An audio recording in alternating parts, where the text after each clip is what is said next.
The creative school for quality and innovative education. करें एक बेहतर कल की शुरुआत आज से।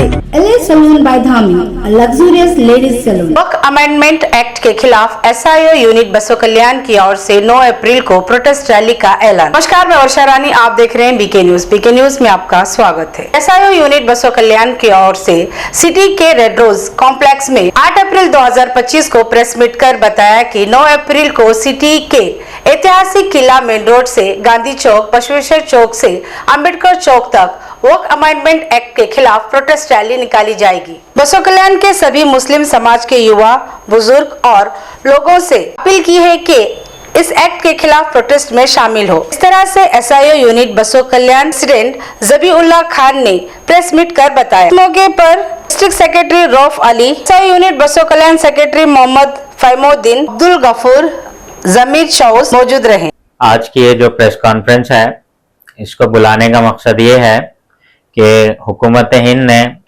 गवर्नमेंट ऑफ इंडिया ने एक कानून पास किया है जिसको वक्फ अमेंडमेंट एक्ट के नाम से जाना जा रहा है। मैं आपके सामने दो बातें बताता चलूं कि ये जो कानून है बिल्कुल अनकॉन्स्टिट्यूशनल है, गैर आईनी है, काला कानून है। इसकी सबसे बड़ी वजह अनकॉन्स्टिट्यूशनल होने की ये है कि हमारे कॉन्स्टिट्यूशन की, संविधान की जो आर्टिकल नंबर 25 है, प्यार की गिरी silk and sari, heaven golden super mart 50% off. Holkunde petroleum, diesel में है दम, मार्केट से ₹1 कम। की जो आर्टिकल नंबर 25 है वो ये गारंटी देती है कि every citizen of India, India का कोई भी सिटीजन हो, वो अपने रिलीजन को प्रैक्टिस कर सकता है, उसको प्रोपोगेट कर सकता है, उसको जो है अपना सकता है। ये आर्टिकल 25 कहता है। और आर्टिकल 26 इंडियन कॉन्स्टिट्यूशन का ये कहता है कि every citizen of India, Hindustan का हर नागरिक, वो चाहे किसी भी मजहब का हो, वो उस मजहब के तहत कोई प्रॉपर्टी बनाता है या कोई इंस्टीट्यूशन चलाता है या कोई रिलीजियस प्लेस मैनेज करता है, तो वो उसको उसकी ऑटोनॉमी में दिया गया है। वो वही लोग, वही रिलीजन के लोग उसको मैनेज करेंगे, जिसको जो है रिलीजियस ऑटोनॉमी के सिग्निफिकेंट एस्पेक्ट में देखा जाता है।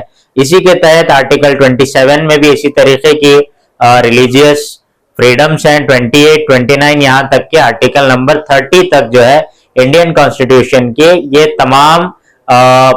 तमाम प्रोविजंस अवेलेबल हैं। अब हम देखते हैं कि इंडियन गवर्नमेंट ने वक्फ अमेंडमेंट बिल को जो पास किया है और जो उसको प्रेसिडेंट ऑफ इंडिया ने साइन करके एक्ट बनाया है, उसमें जो है बहुत सारे अमेंडमेंट्स हैं, चेंजेस हैं। लगभग जो है 40 अमेंडमेंट्स उसके अंदर किए गए हैं। उन तमाम अमेंडमेंट्स को बताने का वक्त नहीं है, लेकिन मेजर अमेंडमेंट मैं आपके सामने बताता चलूं। उसका सबसे बड़ा अमेंडमेंट जो ये है कि वक्फ बाय यूजर, यानी कि फॉर एग्जाम्पल हमारे इस्लाम धर्म में कोई जो है एक प्रॉपर्टी है जो वक्फ प्रॉपर्टी डिक्लेयर की गई है और सालों साल से जो है हम उसको वक्फ प्रॉपर्टी के तौर पे इस्तेमाल कर रहे हैं। अब वक्फ प्रॉपर्टी, इसको मैनेज भी मुसलमान करते हैं, इसका डिसीजन भी मुसलमान लेते हैं, इसका जो है किस तरीके से इस्तेमाल हो ये भी जो है उसके जिम्मेदार वक्फ बाय यूजर उसका डिसीजन लेते हैं। लेकिन इस अमेंडमेंट में क्या किया गया है कि वक्फ बाय यूजर का कॉन्सेप्ट खत्म कर दिया गया है। इस कॉन्सेप्ट को खत्म करने के बाद इस एक्ट के थ्रू कोई प्रॉपर्टी, कोई संस्था या कोई इंस्टीट्यूट वक्फ है या नहीं है, ये डिस्ट्रिक्ट एडमिनिस्ट्रेशन डिसाइड करेगा। और इसकी जो मेंबरशिप ज्यूरी रहेगी उसमें जो है एक नॉन मुस्लिम को भी ऐड करना पड़ेगा। ये जो है अमेंडमेंट्स हैं। इस तरीके के और 39 अमेंडमेंट्स हैं जिसको जो है बयान करना अभी पॉसिबल नहीं है, लेकिन हम ये फील करते हैं कि इस अमेंडमेंट के जरिए से, इस कानून के जरिए से, सिवाय अफरा तफरी के, सिवाय नफरत को बढ़ाने के, सिवाय एक दूसरे समुदाय में झगड़ा लगाने के और कुछ हासिल नहीं हो सकता। हमने देखा कि यही गवर्नमेंट पिछले दिनों में एक और एक्ट लाई थी जिसको जो है अमेंडमेंट, सिटीजनशिप अमेंडमेंट एक्ट कहा गया था। उसका डेटा अगर हम लोग देखेंगे तो हमको साफ पता चलता है कि उस एक्ट के जरिए से जितने लोग इंडिया में सिटीजनशिप का डिमांड किए हैं वो कहीं सिर्फ और सिर्फ 1800 से 2000 लोग हैं, और उस एक्ट के लागू होने के बाद इंडिया से अब तक जो है 15,000 से ज्यादा लोग जो है हिंदुस्तान की नागरिकता छोड़कर जा चुके हैं। इससे हमें साफ जाहिर होता है कि ये अनकॉन्स्टिट्यूशनल लॉ है।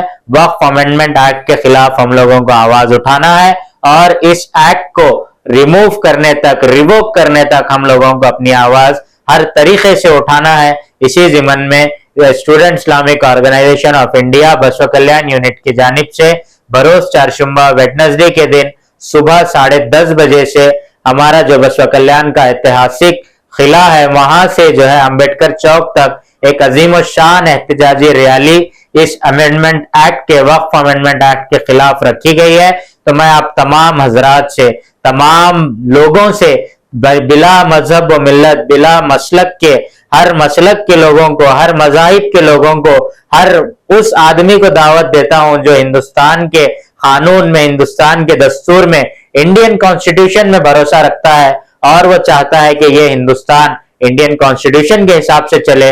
उसको मैं दावत देता हूं कि वो कल सुबह 10:30 बजे किले के पास आए और इस अजीमशान प्रोटेस्ट रैली को शामिल होकर इसमें जो है अपनी आवाज को बुलंद करें और इस रैली को कामयाब बनाएं, ताकि इस कामयाबी के जरिए से बसव कल्याण से एक मजबूत आवाज उठे, वो जो ऐवान में, पार्लियामेंट में गूंजे, यहां तक कि सुप्रीम कोर्ट ऑफ इंडिया तक पहुंचे और वो लोग मजबूर हो जाएं कि इस एक्ट को खारिज करें। मैं आप तमाम से एक और मर्तबा अपील करता हूं, रिक्वेस्ट करता हूं कि इस काले कानून के खिलाफ इस अजीम शान एहतजाजी रैली में कल 9 अप्रैल बरोज वेडनेसडे सुबह 10:30 बजे किले के पास जमा हो जाएं।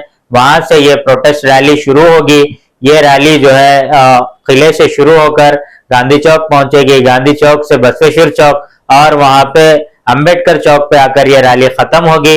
ये दोपहर 1 बजे तक इस रैली को मुनक्किद किया गया है। आप तमाम से गुजारिश है कि इस काले कानून के खिलाफ इस रैली में पहुंचकर अपनी आवाज को बुलंद करें, ताकि इस कानून को खारिज किया जाए, रिवोक किया जाए और खत्म कर दिया जाए।